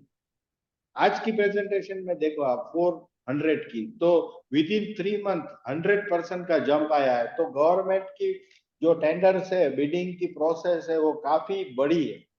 नहीं, मेरा सवाल ये था कि क्या मार्जिन प्रेशर आपको देखने को मिल रहा है, like are people very aggressive when it comes to trying to be the L1 bidder? Nobody is aggressive. वहां पे 5 लोग से ज्यादा हम है ही नहीं, 4 या 5 लोग ही बिडिंग कर रहे हैं, उतना नहीं है। लेकिन अगर आपको वो ऑर्डर चाहिए तो आपकी मार्जिन्स पे आप कॉम्प्रोमाइज करके, अगर आपको टॉप लाइन बढ़ानी है और अगर आपकी ये मशीन जो है वो स्टैंडर्ड बास्केट में आती है, जो R&D नहीं है, वो रेगुलर प्रोडक्ट में आती है, तो आपको डोमेस्टिक प्राइस तक जाने में कोई अर्ज नहीं है। हम लोग नॉर्मली जो है सारे प्लेयर्स वो 10 से 25% ज्यादा रखते हैं गवर्नमेंट बिड्स में, क्योंकि पेमेंट्स उनकी 90 डेज में आती है, प्लस उनके काफी ट्रेनिंग्स, काफी कंपोनेंट थ्रू आउट, काफी वहां पे उनको फीचर्स चाहिए एक्स्ट्रा जो टर्म्स ऑफ सर्विस है, मटेरियल नहीं है। तो जब आपकी प्रोडक्ट में वो सेम टू सेम मशीन है जो आप रेगुलर में बेचते हो, तो 25% ज्यादा की बजाय आप 5% कम करो, 10% कम करो। It depends on your requirement. आपको अगर वो ऑर्डर चाहिए तो आप मार्जिन कम करो। तो मार्जिन पे रेगुलर प्रोडक्ट पे उतना फर्क नहीं पड़ेगा, और हायर एंड जो मशीन है उस पे पड़ेगा आपका मार्जिन का, लेकिन टॉप लाइन आपकी काफी बढ़ेगी। Okay, sir. Thank you and all the best. Thank you. Thank you, Richa. Before we take the next participant, I would request to restrict your questions to 2. We'll take the next question from Dhaval. Dhaval, you can go ahead, please. Yes, Rupesh, I don't have any question. Just wanted to tell you a great set of numbers, and your cost structure is something which is making us stand apart from our peers. Please keep up the good work, and we all are with you. Thank you. Thank you very much, Dhaval. Thank you, Dhaval. We'll take the next question from Tushar Sada. Tushar, you can please. Thank you very much, Rupesh bhai. Thank you very much. Very nice listening to you. Thank you. तो आपने एक ये बताया कि जो iPhone बनेगा उसमें 50,000 machine चाहिए, तो ये थोड़ा मार्केट के बारे में थोड़ा और समझाइए ना कि ये कितना बड़ा मार्केट हो सकता है। उसके बाद भी आपने एक स्टेटमेंट किया कि इलेक्ट्रॉनिक पार्ट और ईवी बनेगा तो मशीन की बहुत डिमांड आएगी, तो ये कितना बड़ा मार्केट हो जाएगा और उसमें उसको टैप करने के लिए आप क्या कर रहे हैं? मार्केट बड़ा तो अभी का जो भी है सेगमेंट इंडिया में, एचएमसी, वीटीएल, डबल कॉलम, जो भी बास्केट्स है उसका भी उतना बड़ा मार्केट है कि आप एग्जीक्यूट नहीं कर पा रहे हो, इतनी बड़ी बड़ी ऑर्डर बुक लेके बैठे हो। जैसे कि मैंने बताया, इंडिया का टॉप लाइन जो कंपनी है वो 2000 करोड़ की बैलेंस शीट है लास्ट फाइनेंशियल ईयर की, जिसमें उनकी अनदर 2 कंपनी है वो नहीं है। तो वो ग्रुप 3000 करोड़ पे काम कर रहा है 300 करोड़ का पेट लेके। तो इतनी बड़ी ये इंडस्ट्रीज है कि आपके पास 3 चीज, land, resource management, skill man power और सप्लाई चेन अगर है तो execution is the only challenges. दूसरा मैंने जैसे बताया कि R&D, तो ये लाइन जो है वो बहुत बड़ी है। हम लोग 50,000 मशीन्स की बात कर रहे हैं। चाइना में फॉक्सकॉन के पास खाली एक ही कंपनी के पास 2.5 लाख मशीन्स है। तो ये हम टाटा की ही बात कर रहे हैं खाली, और एक मॉडल ही बन रहा है अभी टाटा का, और ये डिमांड है। अब लैपटॉप आएगा, अब सैमसंग आएगा, अब ECIC आएगा, अब ईवी जो इलेक्ट्रिकल व्हीकल है उसकी अलग मशीन आएगी। जो अभी ईवी का मार्केट ग्रोथ हुआ है उसमें उनको लेंथ में ज्यादा लगेगा, वही VMC वर्टिकल मशीनिंग सेंटर, लेकिन अब तक उनको 1000 की लगती थी, अब उनको 3000, 4000, 5000 की लगेगी। पूरी ये ईवी की मशीनिंग हो जाएगी, पूरी इलेक्ट्रिक बॉडी की फ्रेम जो कार आती है। तो ये टाइप की मशीन जो है उसकी मार्केट रहेगी। तो मैंने जैसे बताया कि अगर कोई भी कंपनी R&D पे पैसा स्पेंड करता है, नई की जेवी पे, नई की टेक ओवर पे, नई की टेक्नोलॉजी ट्रांसफर का पेमेंट देके, उनको रॉयल्टी देके इंडिजिनस R&D करेगा, वो बहुत ही बड़ा फ्यूचर में ग्रोथ करेगा। सप्लाई चेन पे आप वेंडर डेवलपमेंट करो इंडिया में कहीं पे भी, वर्ल्ड में कहीं पे भी। तीसरा, अगर वो वेंडर डेवलप नहीं है तो आप बैकवर्ड इंटीग्रेशन करो और वो कंपोनेंट इन हाउस बनाओ, क्योंकि एक मशीन बनाने में मिनिमम 1000 कंपोनेंट लगते हैं। तो सप्लाई चेन। तीसरा है ट्रेनिंग। हम लोग ट्राई कर रहे हैं थ्रू एसोसिएशन और AICT जो इंडिया का एजुकेशन सिस्टम है उसमें diploma in machine tools, diploma in अपना बी इन मशीन टूल्स का सिलेबस ऐड किया जाए कि हमें ये पढ़ाने का टाइम जो लगता है 3 से 6 महीना वो कम लगे। तो resource management, supply chain, indigenous R&D centre नहीं की बाहर की कंपनी का, और स्किल मैन पावर। अगर कोई भी कंपनी ने ये 4 चैलेंजेस, और 5वां मैं मान रहा हूं कि एक्सपेंसेस पे कंट्रोल और डेट पे कंट्रोल, अगर ये चीज की तो वो कंपनी इंडिया में, जैसे ये वर्ल्ड की कंपनी जो है डेकल एंड माओ है, फानुक है, फिर आपका आस है, मोरिसा की है, वो फॉर्च्यून 500 में आती है। तो इंडिया की कोई भी कंपनी ये लेवल पे पहुंच सकती है अगले 10-20 साल में, अगर ये 4-5 चीजों पे हमने फोकस किया था। ये जो आपने आईफोन का बताया, तो मोबाइल में तो India is already number 1 in manufacturing, तो बाकी मोबाइल में भी लगता है आपका? अभी कुछ नहीं है। अभी मेरे हिसाब से इंडिया का 200 या 250 मशीन्स उन्होंने ट्राई किया है इंडिया का। बाकी सारे 3.5 से 4000 मशीन जो आए हैं वो जापान से आए हैं। आईफोन क्या नहीं मैं बात कर रहा हूँ, बाकी मोबाइल की मेरी बात कर रहा हूँ। आईफोन का नहीं, मैं बाकी मोबाइल का पूछ रहा हूँ। तो मोबाइल में वी आर ऑलरेडी नंबर 1। सब मोबाइल कंपनी का अभी MOU हुआ है, लैंड लिया है। जैसे आप सबको मेरे से ज्यादा नॉलेज है कि सैमसंग भी आ रहा है अभी इंडिया में, और अभी ये लोग क्या सोच रहे हैं कि हम इन हाउस में बनाएंगे। जैसे जैसे इकोसिस्टम डेवलप होगा तो वो लोग चाइना में जैसे आउटसोर्सिंग होता है काफी, फॉक्सकॉन का, कोई फॉक्सकॉन का भी वेंडर 50 मशीन लेके मशीनिंग कर रहा है, तो ये भी इकोसिस्टम डेवलप होगा। अभी तो इंडिया शुरुआत कर रहा है मोबाइल की, फ्यूचर में वो डिमांड को मैच करने के लिए जैसे ऑटोमोबाइल में उनकी एंसिलरीज होती है वैसे वो लोग आउटसोर्सिंग भी करेंगे। तो मोबाइल रुपेश भाई, मेरा क्वेश्चन अलग है। जैसे ये कंपनी है डिक्सॉन, ये ऑलरेडी मोबाइल बना रही है और काफी बड़े क्वांटिटी में बना रही है, तो वो लोग भी यूज कर रहे हैं क्या आपका CNC मशीन? मुझे उसमें उन्होंने शायद जो चाइना और ताइवान के अंदर जो ताइवान की कंपनीज का अवेलेबल है, और इस लाइन में नंबर 1 है वर्ल्ड में फानुक जापान का, ये टाइप की मशीनों में। तो शायद वो फानुक का यूज करते होंगे या ताइवान और जापान का, क्योंकि मुझे लगता है कि इंडिया ने ये मशीन बनाया उसको जस्ट 3 से 4 महीना ही हुआ है। तो आप जिस कंपनी की बात कर रहे हो उनके बारे में मुझे नॉलेज नहीं है, लेकिन वो 99% बाहर की कंपनी का ही होगा। ओके, थैंक यू रुपेश भाई। Thank you, Tushar. We'll take the next question from Nikhil Abhyankar. Nikhil, you can go ahead, please.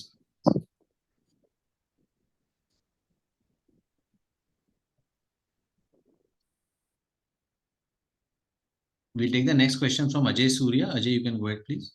कितने लोग हैं विनय जी total participation? Sir, last 2 questions है अभी. We'll just take the last. Total कितने अपने registered कितने हैं? Sir, 100 participants were there at the beginning of the calls. Oh, highest हुआ, ये भी रिकॉर्ड हुआ ना, सब रिकॉर्ड में ये भी रिकॉर्ड हुआ। Okay. You can go ahead, please.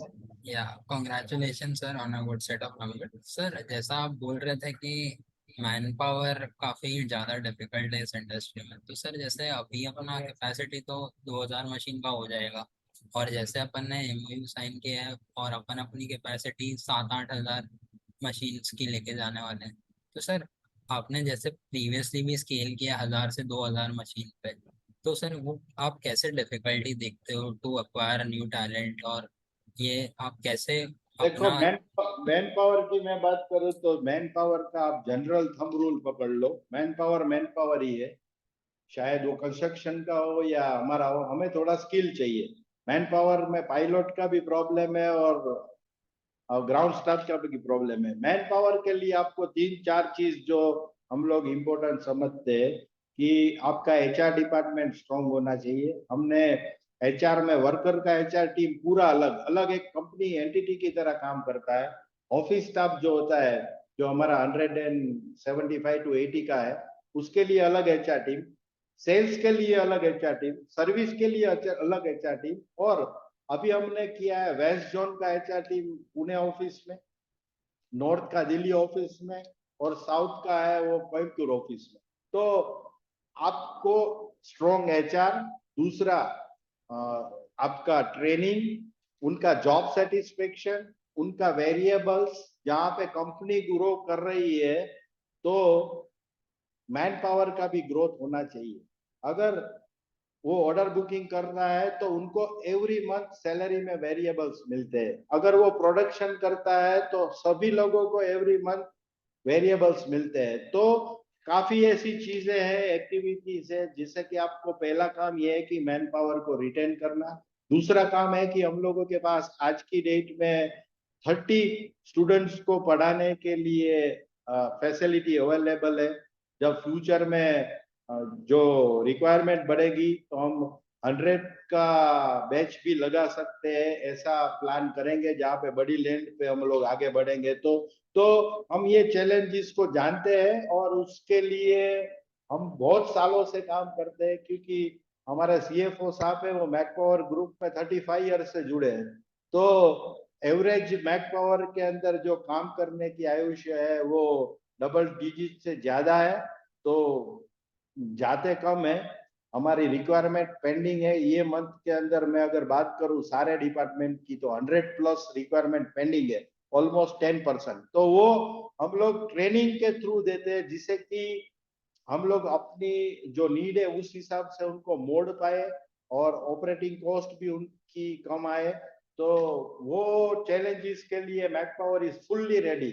अगर फ्यूचर में 100 की बैच लगाएंगे तो हम मार्केट में लोग भेजेंगे टेक्नोक्रेट्स को, तो मैक पावर वो स्टेज नहीं फेस करेगा, ऐसा मेरा मानना है। दूसरा है कि मैक पावर की हिस्ट्री में अभी तक कोई भी एम्प्लॉय को, इवन इन कोरोना ऑल्सो, 1 रुपये का सैलरी डिडक्शन नहीं होता है, ना उनकी डेट चेंज होती है। 7 तारीख हमारी सैलरी की डेट है। कभी किसी को जिंदगी में 8 तारीख को सैलरी नहीं मिली है ऐसा नहीं बोल सकता है। उनको छुट्टी आती है तो 6 तारीख को मिल जाती है। तो ये सब चीज को मेंटेन करना पड़ेगा कि आपकी एम्प्लॉय जो है, आपके एम्प्लॉय है वो आपके पार्टनर्स है, आपके टीम मेंबर्स है। तो वो चीज को हम बहुत अच्छी तरह से समझते हैं और उसमें हम लोग ये बोल सकते हैं कि नंबर 1 है। Got it sir. सर जैसे एक और क्वेश्चन था कि सर 2000 मशीन के बाद जो अपन कैपेसिटी बढ़ाने वाले हैं, तो सर अब जैसा अपना हिस्ट्री रहा है कि अपन कोई डेट नहीं लेते, तो सर मतलब जो आने वाली कैपेसिटी एक्सपांशन अपन करेंगे वो क्या इंटरनल अप्रूवल अपने इतने स्ट्रांग रहेंगे या अपन कोई इक्विटी या ऐसा कुछ राउंड भी रेस करने का सोच रहे हैं? देखो, आपने ये साल में 25 करोड़ का पैट किया है, पैट आपका डिविडेंड को छोड़ के, उसके बाद कोई खर्चा नहीं है। आप 25 करोड़ से ज्यादा एक्सपेंसेस करने की हर साल जरूरत भी नहीं है। जो आप एक्सपांशन करोगे वो ग्रेजुअल करोगे। 8000 की कैपेसिटी ऐड होगी, लैंड आपको ऑलमोस्ट फ्री में मिल रही है। कंस्ट्रक्शन आप कर रहे हो पहले 2000 का, जिसके लिए आपको लगेंगे 30 से 40 करोड़।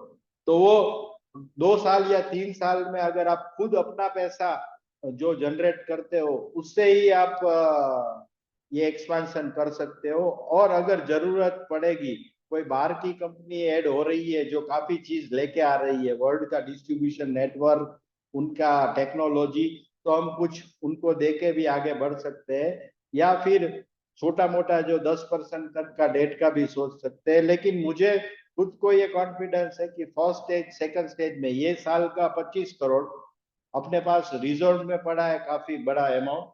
मेरे ख्याल से कितना था रिजर्व? 50 करोड़ रिजर्व में पड़ा है। कैश में 25 करोड़ पड़ा है। 25 करोड़ के बाद आपका नेक्स्ट ईयर का 36 करोड़ का पैट आ रहा है। तो मुझे नहीं लगता है कि उतना कैपेक्स के लिए जरूरत पड़ेगा, पर अभी तक वो सोचा नहीं है। ये 2 तरीके से हम कर सकते हैं। समझ गए सर। सर और फाइनल क्वेश्चन मेरा सर, जैसे आपको भी हम सुनते हैं तो काफी इंस्पायरिंग साउंड करते हैं आप, तो sir Macpower as a company या आप पर्सनली किसके टुवर्ड्स या किसके जैसा बनना, मतलब कहाँ से इंस्पिरेशन ड्राइव करते हैं कि आप अपने आप को नेक्स्ट आज देखते हैं या पानी देखते हैं, या कोई और इंडियन प्लेयर है जिसकी तरह मैक पावर बनने की इच्छा या इंस्पिरेशन रखता है, सो उसके टुवर्ड्स कुछ? सबके पास देखो, मैं अगर आप बात करोगे क्रिकेट में तो मुझे बैटिंग तेंदुलकर जैसा करना है, और बॉलिंग करना है कोई बॉलर अच्छा है उसके जैसा, और विकेट कीपिंग करना है धोनी जैसा। तो हर एक कंपनी के पास, अगर पियर्स कंपनी की बात करोगे तो कुछ के पास इंजीनियरिंग टेक्नोलॉजी R&D का बहुत अच्छा बैकग्राउंड रहा है, कुछ के पास डिस्ट्रीब्यूशन का बहुत अच्छा एक्सपीरियंस रहा है क्योंकि 50 साल से मार्केट में है।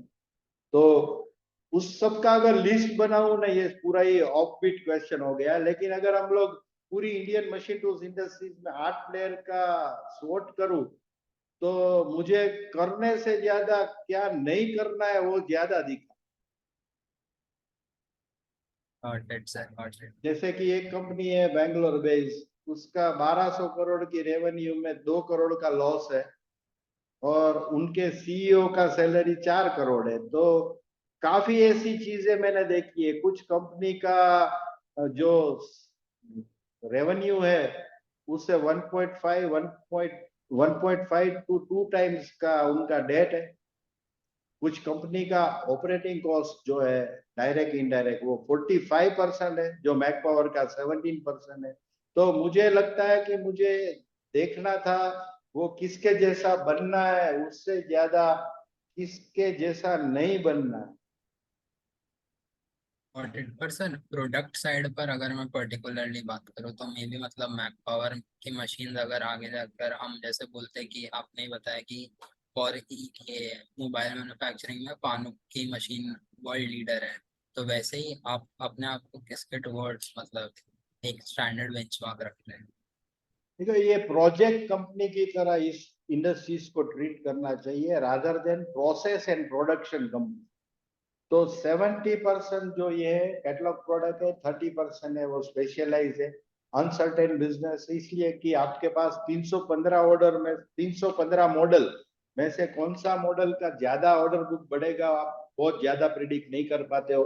तो इसमें जो आपको मैं बताऊं कि जो कंट्री का चैलेंज है वही मैक पावर का चैलेंज रहेगा, क्योंकि कंट्री का खुद का भी resource management, metrology, training centres, education systems, supply chain, ये कंट्री का ही है। आप अगर उनको नेगेटिव लेते हैं तो कंट्री का है, अगर पॉजिटिव लेते हैं तो 20 साल पहले मैं आपको बोलूंगा कि हम लोग 30,000 मशीन्स बना रहे हैं। मेरे पास एक इंडियन मशीन टूल्स पे डाटा था, 1992 के अंदर मशीन टूल्स का कंजम्पशन था इंडिया का 365 करोड़, 365 करोड़ कंजम्पशन, और आज की डेट में है 36,000 करोड़। तो उसमें कंजम्पशन वाइज और प्रोडक्शन में भी इंडिया 16-17 हजार करोड़ बना रहा है। तो काफी बड़ा चैलेंजेस कंट्री ने पार भी किया है, और अगले जो 10 साल में आएगा वो लास्ट 30 इयर्स में जो नहीं हुआ है कंट्री में, वो होने वाला है। वो आप सब एनालिस्ट हो, आपको मेरे से ज्यादा नॉलेज है, लेकिन मेरी इंडस्ट्रीज में मैं बात करूं तो सिंपल थंब रूल है, अगर मैन्युफैक्चरिंग सेक्टर जीडीपी में 1% का ग्रो कर रहा है तो हम लोगों को 100% आगे बढ़ना है। दूसरा, ये सेक्टर के अंदर मैं काफी सालों से हूं, तो मैंने एक, आप जैसे अलग डिस्कशन कर रहे हैं तो मैं बताऊं कि मैंने बहुत साल पहले 2 चैलेंजेस देखी थी ये इंडस्ट्रीज के अंदर। मैं पर्टिकुलरली हमारे जो कस्टमर है कि हमें पावर नहीं है, पावर नहीं मिलता था, उनके पास पावर एप्लीकेशन में 2-3 साल लगते थे जनरेटर पे चलाते, उसके बाद उनको बैंक लोन नहीं देता था 18%। उसके बाद उनको सबसे बड़ी चैलेंज थी एसएमई और एमएसएमई को excise, they are not registered with excise, तो उनको जो हम लोग 18% एक्साइज चार्ज करते थे वो जाता था, उनकी कॉस्ट पे 10 लाख की मशीन पे 18 लाख ऐड हो जाता था, 1,80,000। तो उनको वैल्यू वाइज कैपिटल महंगा पड़ता था बिकॉज ऑफ एक्साइज, उनको लोन नहीं मिलता था, 15 से 16% तक का इंटरेस्ट था, पावर नहीं मिलता था। आज की डेट में गवर्नमेंट की पॉलिसीज में अगर आप सीएनसी मशीन खरीदते हो तो 25% का सब्सिडी मिलता है आपको, 10%, 12% जो आप इंटरेस्ट पे कर रहे हो उसमें से 8% आपको बैंक रिएम्बर्स करता है, तो निग्लिजिबल इंटरेस्ट हुआ। उसके बाद आपको और भी एक कुछ 2-3 पावर का भी एक बेनिफिट है कि आपका यूनिट में पावर जो की कॉस्ट है वो भी कम लगेगी, और गवर्नमेंट उसके पीछे घूमती है, आपकी मॉर्गेज के बगैर भी अच्छा यूनिट है तो लोन दे देती है। तो मैंने लोन और पावर का प्रॉब्लम बहुत देखा था, आज की डेट में कहीं पे भी ये प्रॉब्लम नहीं है। आज की डेट में सबके मुंह पे एक ही बात है, मैन पावर नहीं है, स्किल मैन पावर नहीं है, तो ये चैलेंजेस जैसे मैंने बताया था उसमें ही आ जाती है। तो मैक पावर जो ग्रोथ होने वाला है अगले 10 साल का कंट्री का, उसमें मशीन टूल्स इंडस्ट्रीज को सबसे बड़ी प्रॉब्लम ये है कि हम 8 लोग ही है, शायद अगले 10 साल में 10 लोग होंगे, लेकिन जो डिमांड बढ़ेगी उसके सामने उतने लोग प्लेयर नहीं होंगे, और बाहर की कंपनियां इंडिया में आके प्रोडक्शन करेगी, ऐसा कोई एनवायरनमेंट उनको सूट नहीं होता है। कुछ कंपनियों ने पास्ट में भी ट्राई कर लिया था, तो वो अभी इजी वे ये रहता है उनके लिए कि किसी के साथ जॉइंट वेंचर कैसे करना। बेंगलोर में माटेक ने स्टार्ट किया था, 1 ही साल में बंद हो गया। काफी ऐसी कंपनी आई जो लेके आई थी, तो मैंने जो स्टडी किया वो ये था कि जो बाहर की कंपनीज है यूरोप की और जापान की, वो हमारी मर्सिडीज और BMW की तरह है, जिसमें इतने भर के फीचर्स डाले हैं। 1 करोड़ की गाड़ी की मार्केट और मारुति की 5 लाख 7 लाख की मार्केट में मारुति का शेयर जो है वो 50% का है। तो इंडिया में low cost, minimum entry level और मिड लेवल का मार्केट सेगमेंट ही है। यूरोप की और जापान की कंपनीज जो आ रही है वो भर के फीचर लेके आ रही है, जो फीचर इंडिया में कभी वो ओन भी नहीं करेगा। तो वो चीज को वो नहीं समझ रहे हैं, और इंडिया का जो हमारा वर्किंग का कल्चर है सप्लाई चेन से लेके मैन पावर हैंडलिंग का, वो भी नहीं समझेंगे, तो दे आर फेल। पर अभी वो लोग 8 में से 6 कंपनी का किसी न किसी के साथ कुछ ना कुछ रिलेशन है बाहर की, अब जो बचा है वो मैक पावर है। तो इतना इजी नहीं है, जो कंट्री का ग्रोथ है उसमें मशीन टूल्स इंडस्ट्रीज को मैन्युफैक्चरिंग सेगमेंट के ग्रोथ के लिए काफी मेहनत करनी है, जिसमें फाइनेंस, जिसमें ऑर्डर उनकी चैलेंज किसी को आज भी नहीं है, कल भी नहीं आने वाली है। सबसे बड़ी चैलेंज जो मैंने बताई वापिस वही R&D, execution, skill, man power, यही एक चैलेंज रहेगी और जिसके लिए मैक पावर उस लाइन में मास्टर है। Got it, sir. Got it. All the very best for the future. Thank you, Ajay. We'll take that as the last question for the day. Sir, would you like to give any closing comment?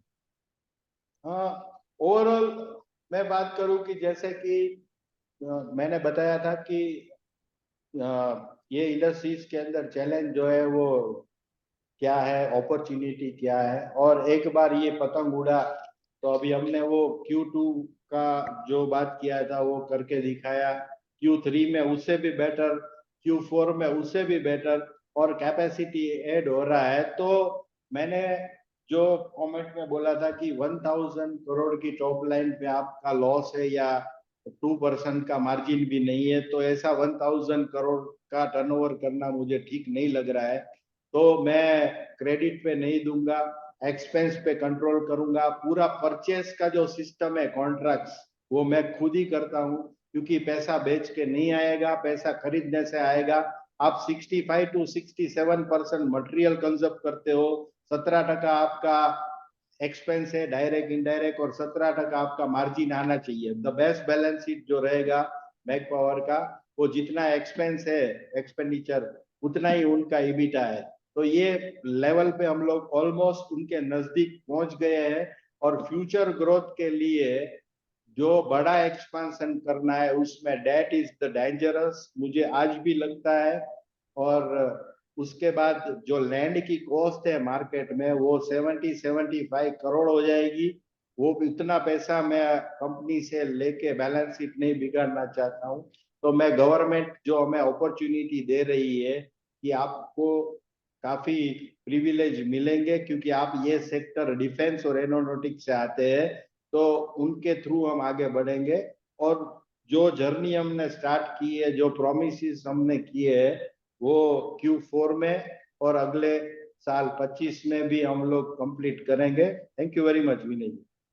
Right. Thank you, sir, and thank you for your detailed responses to all queries. Thank you to all the participants for joining us on this call. That brings us to end of today's conference call. Thank you, everyone. Thank you, thank sir. You very much. आपका भी record टूट गया है विनय जी, congratulation, 100+